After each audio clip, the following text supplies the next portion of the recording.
There's a place in the American Southeast where the most dangerous thing in the landscape is the thing that looks the most inviting.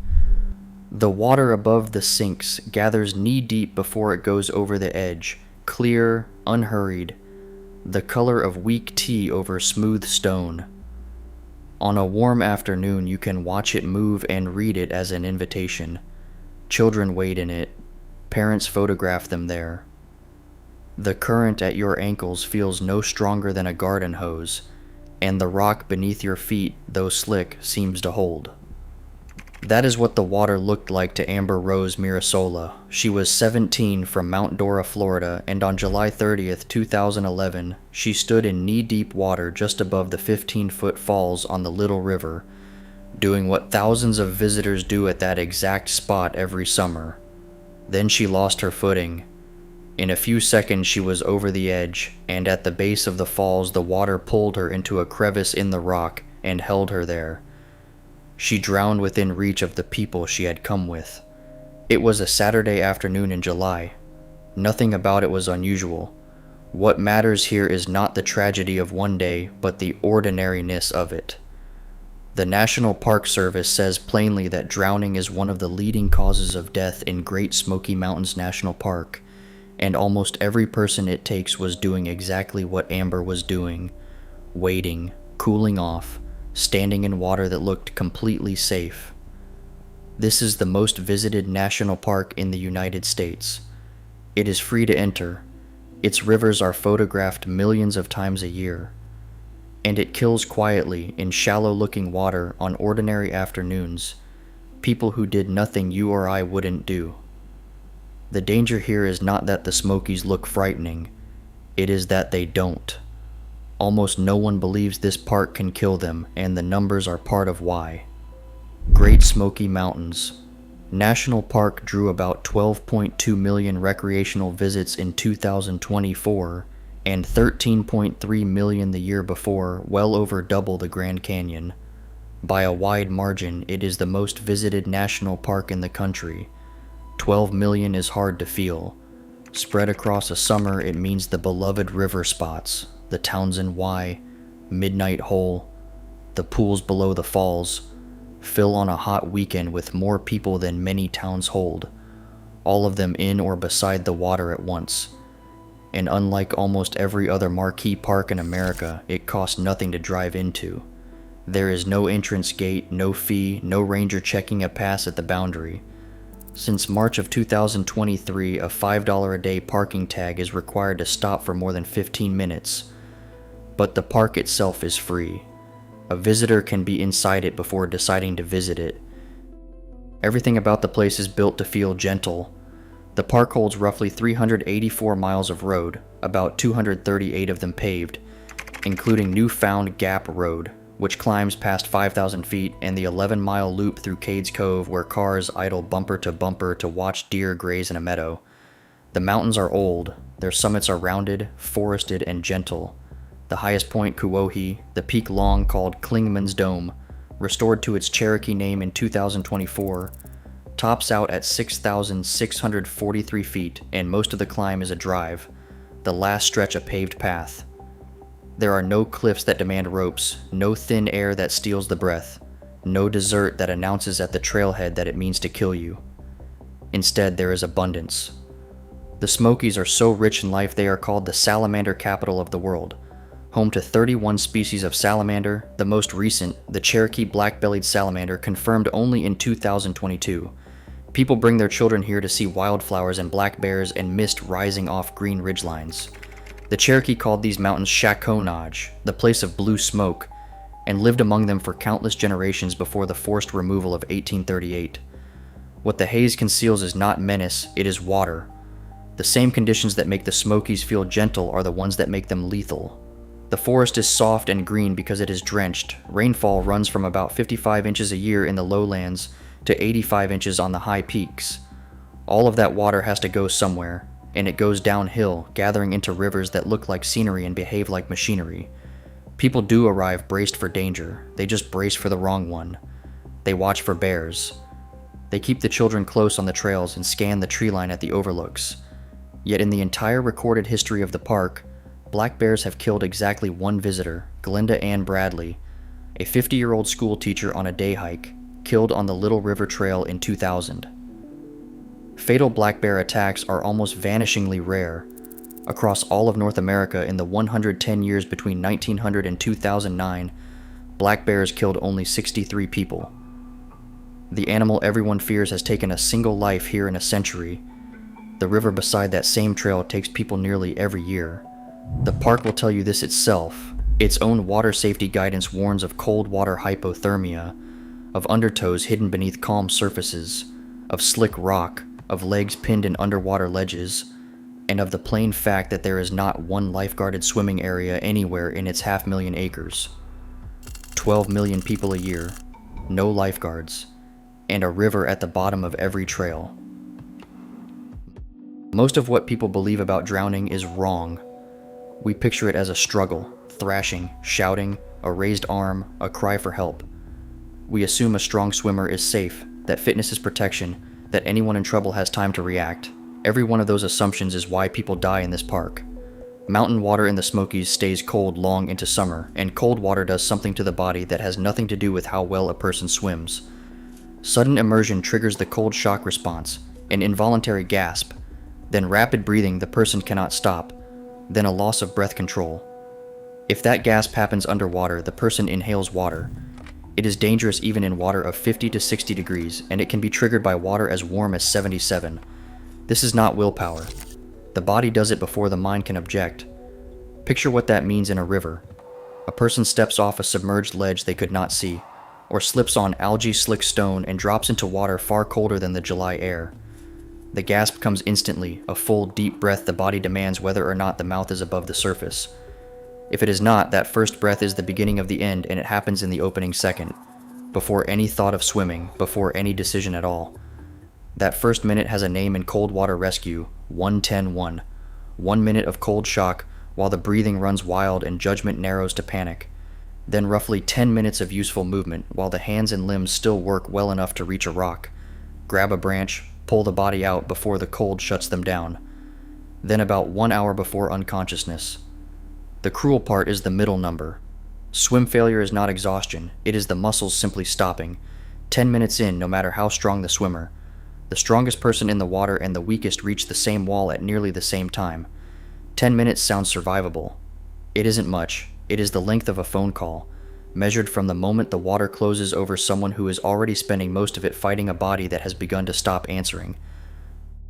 The window to climb out is not the whole 10 minutes. It is the first few before the cold and the panic have finished their work. And while all of this happens, the person in trouble makes almost no sound, which is why the people a few feet away so often fail to help. A drowning person, caught in what researchers named the instinctive drowning response, does not wave and does not call out. The arms press down on the water to lift the mouth to breathe. There is nothing left for waving, no air to spare for shouting. The person stays upright, silent, low in the water, struggling for 20 to 60 seconds before going under. From a few feet away, it looks almost like treading water.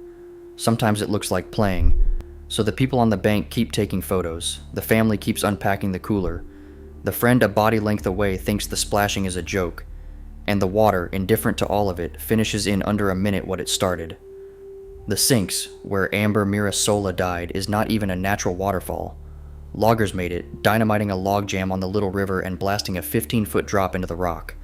Above it, the water pools wide and slow and looks like the safest place in the world to cool bare feet. Below it, the water does something people do not expect water to do. At the base of a waterfall, the falling water drives down and curls back on itself in a churning loop that engineers who study river hazards call, without exaggeration, a drowning machine. Anything caught in that loop, a branch, a life jacket, a person, is pulled back toward the falls and held, cycled through the same few feet of water again and again. And the water there is not really water anymore. It is so full of trapped air, so churned by the fall, that it can no longer hold a body up. A person who would float easily in a calm pool sinks straight through it. There is no swimming out of that. The loop does not tire and it does not release. A person can be strong, calm, and a capable swimmer, and it changes nothing because the water is no longer something that answers effort. It has become a mechanism, and the only inputs it accepts are the ones physics allows. This is what the Park Service means by the mild-sounding word undertow. Not a mysterious sideways pull, but a wall of white water that has lost the ability to keep a body at the surface. At Abrams Falls, one of the park's most popular hikes, the plunge pool at the base spreads roughly 100 feet across, wide, deep, and deceptively still around its edges. Swimming there is strongly discouraged. The current at its heart is invisible until a swimmer is already inside it. A park chief ranger has described the park's waters as swift and full of unseen obstacles just below the surface. Waters that can rise fast after heavy rain, turning a shallow ford into a torrent while a family is still on the far bank.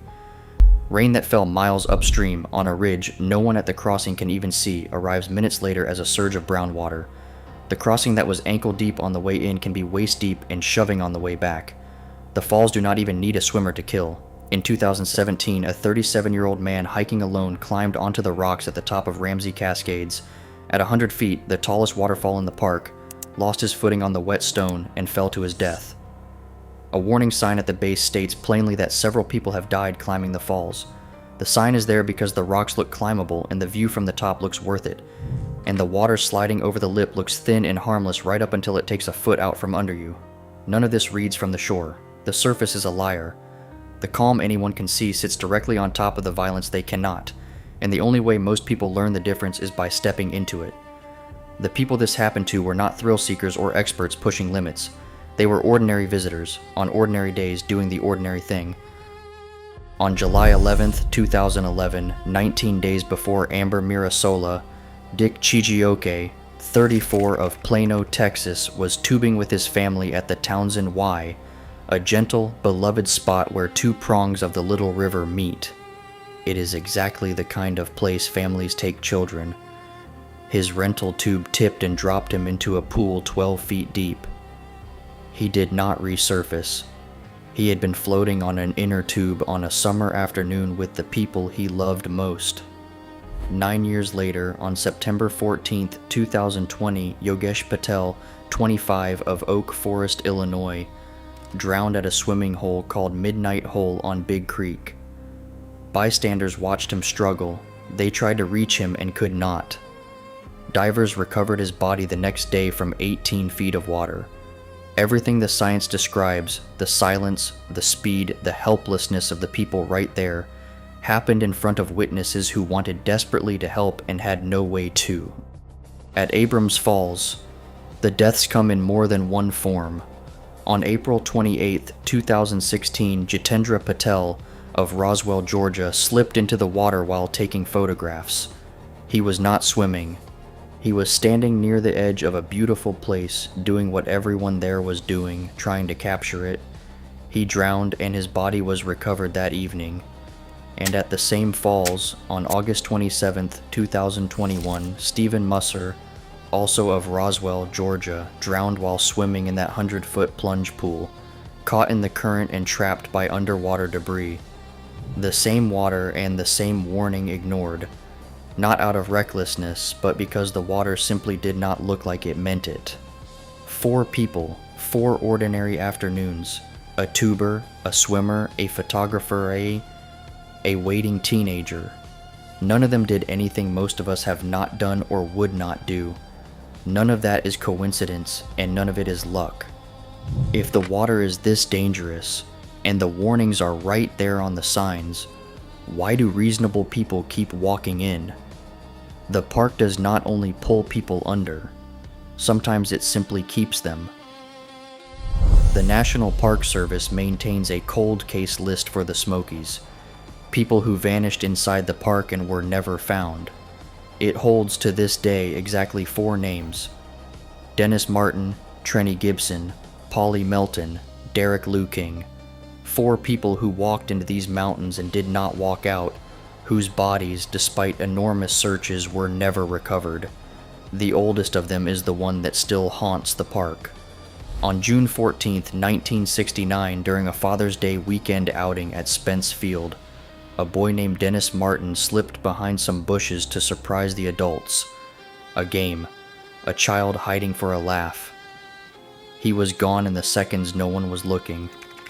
The search became the largest in the park's history, reportedly around 1,400 people combing roughly 56 square miles of rugged terrain, A thunderstorm the first night dropped about 3 inches of rain and washed the ground clean of any track.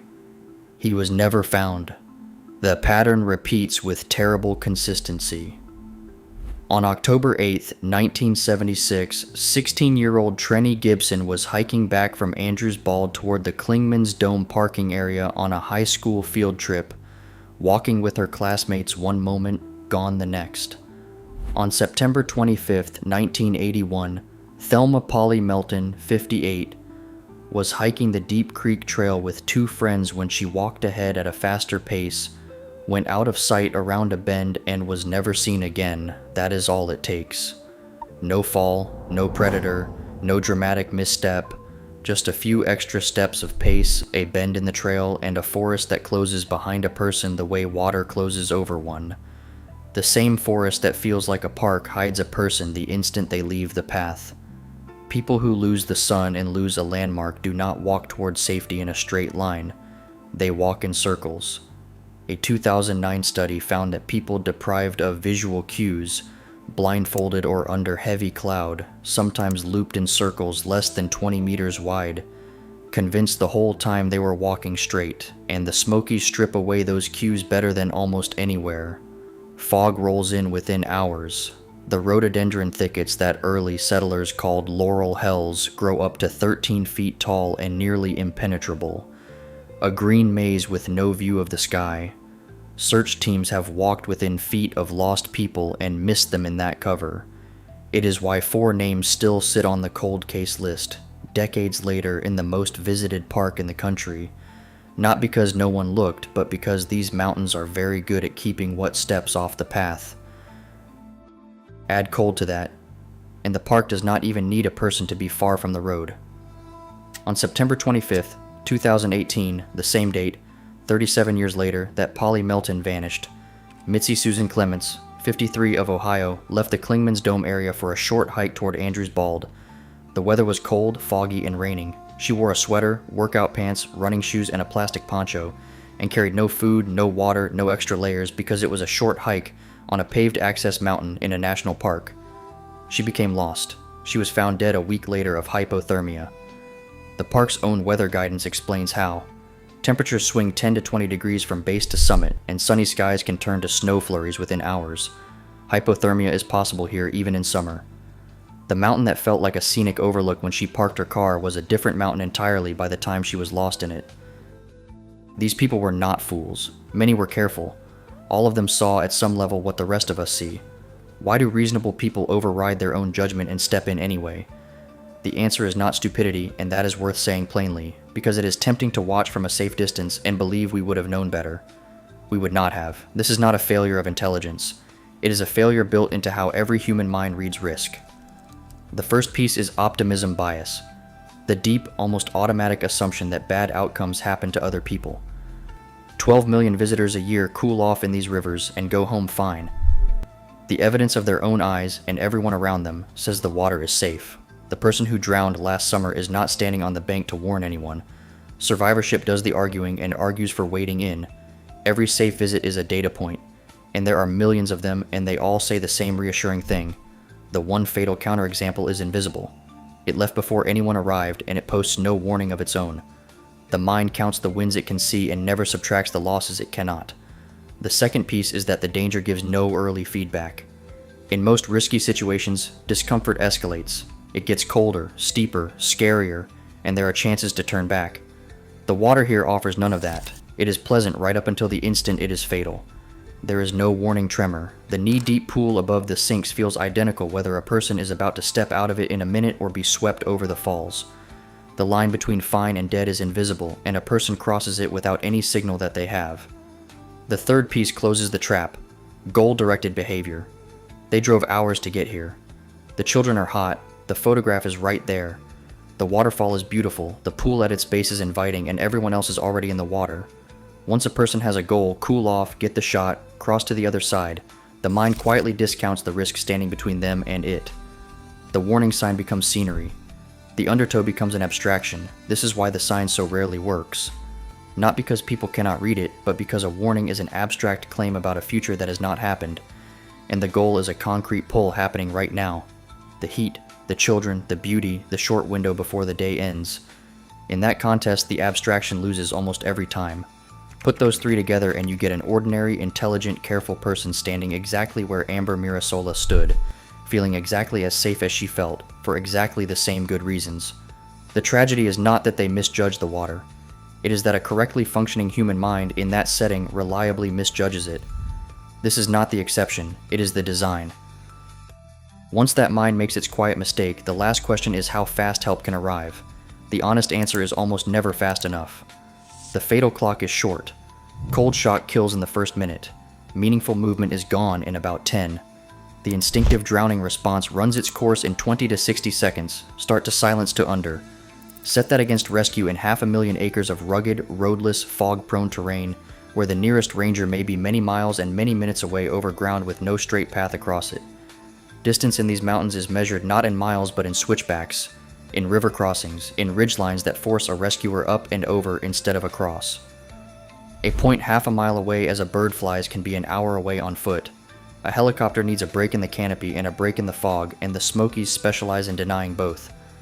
By the time anyone can dial for help, describe where they are on a river with no address, and wait for a response to travel up a winding mountain road, the whole fatal sequence has already finished, often several times over. The midnight hole drowning showed this with unbearable clarity.